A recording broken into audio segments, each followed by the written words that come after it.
Hey guys, it's your favorite pretentious classicist here. And I want to talk about something that I don't really feel gets talked about enough and not in an enough nuanced way. Um, and that's are the liberal arts are the classics enough now. Just so you guys know, I have a bachelor's in the humanities and a master's in the liberal arts from a what they call a great book school, St. John's College in Annapolis, Maryland. Uh, Shout out to all the axolotls out there and all the Johnnies out there in the world. uh, so I do feel like I'm qualified to speak on this. Uh and yeah, I want to ask the question, are the liberal arts enough for this world? Like do they, cuz the whole conceit of like a place like that has a great books curriculum, I think Cornell also has it, doesn't it? Like they're kind of famous for their core curriculum being a part of that for freshmen, I think, right? Correct me if I'm wrong. But sort of the main conceit of a school like that is that, knowing a lot of the classics even in translation, uh at least in the master's program, we don't really do that much like reading in the original languages because it's just a 2-year program as opposed to a 4-year program. But um will equip you with um the type of critical thinking skills necessary to take on the world and stuff like that. And um I guess I would agree, but only partially so, in the sense that, yeah, if you read Plato and Aristotle and Locke and Hume and, basically the white male canon, you will actually, at least in the Western sense, get a good idea of, what it's like to think and engage with Western thought, Western ways of tackling problems of life, of science. Um, but those of you with that have their hair dyed lighter shades of colors than mine are probably thinking to yourselves, well, the immediate question would be like, what about um like people that aren't white men? And despite all the culture war stuff, like I do think that's a valid question. Like, it always amazes me when the free speech brigade suddenly, when you try to tell them. And keep in mind, guys, I literally got a degree in the white male canon, basically. So it's not like I dislike it or anything. But as soon as you, like, even question it a little bit, what about all these other people outside of Europe, which is most people, right? What about them? And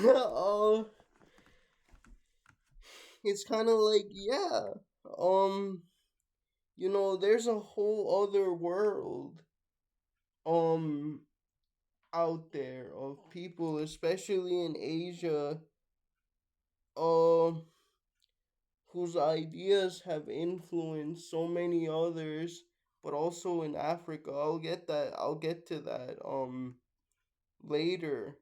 Um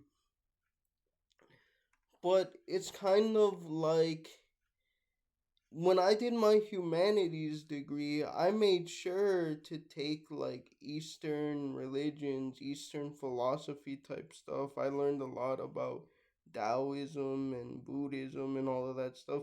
And those things have influenced me too because I do agree, and people are going to accuse me of being DEI or whatever because we all know what. But like, um,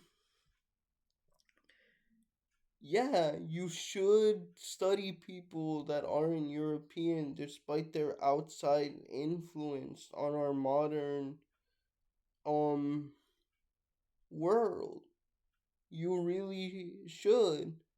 Like you should study the Europeans alongside them, and like also when I was doing my humanities degree, um I took a bunch of African American history classes. Unfortunately, they didn't offer like African history.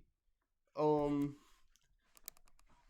the only place where I did kind of learn about African history was through art and like African interchange and stuff like that. There are some like really good pieces of art, like cups and stuff from like the Congo and like modern day Mozambique and um yeah, but like I really don't know if it's all that noticeable, but I think it's pretty clear in my videos that both the experiences of African Americans like Anna Julia Cooper, like Ida B. Wells, like Harriet Jacobs and Harriet Adams and W.E.B. Du Bois, who have really influenced me. You know, Martin Delaney, Frederick Douglass,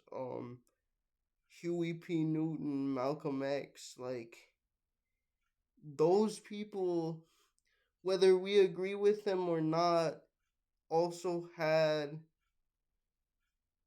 an outsized influence on the development of the modern West as well in ways you wouldn't expect. Like, bro, we all know Schopenhauer is just Buddhism for angry white people. Come on now. Of course, that's an oversimplification, but like, that's basically what it is. And Schopenhauer was, of course, one of the first European philosophers to incorporate like stuff like the Pali Canon, I think, and the Upanishads into his pessimism. Like that's just the basic thing. There's nothing wrong with that. Um and no doubt that a lot of more revolutionary movements today um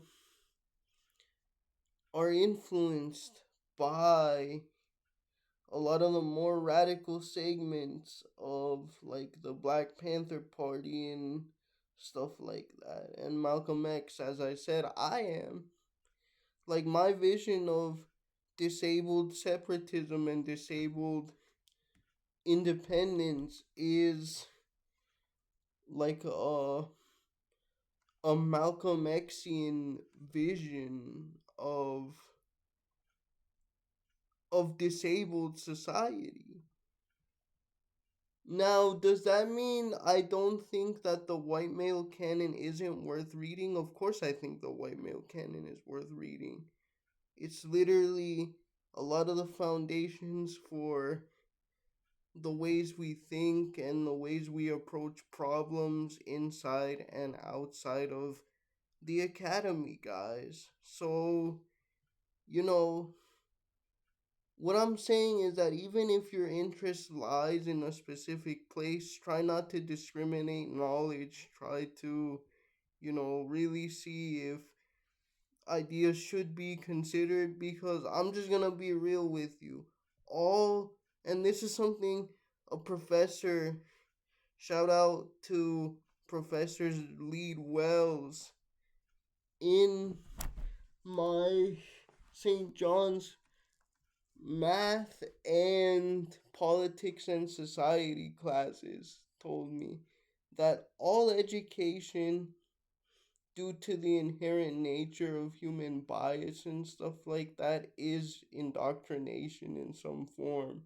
But of course, that doesn't mean we shouldn't have education and universal education of some sort, just that it should try to be as nuanced and holistic as possible. But of course, no one is gonna sit there when you're an adult and say to you, like, well, you should really look at this or that. And, like, obviously, we can't read all the books or have all the knowledge, even with the internet and AI.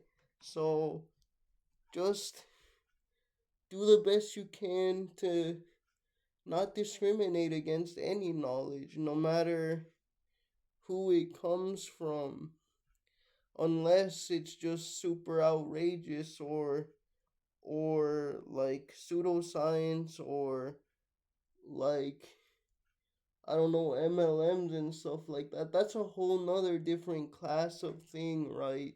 That any reasonably thinking person would oppose. So I'm like, but still, man, don't try not to dismiss stuff out of hand. All right, see you guys. Bye.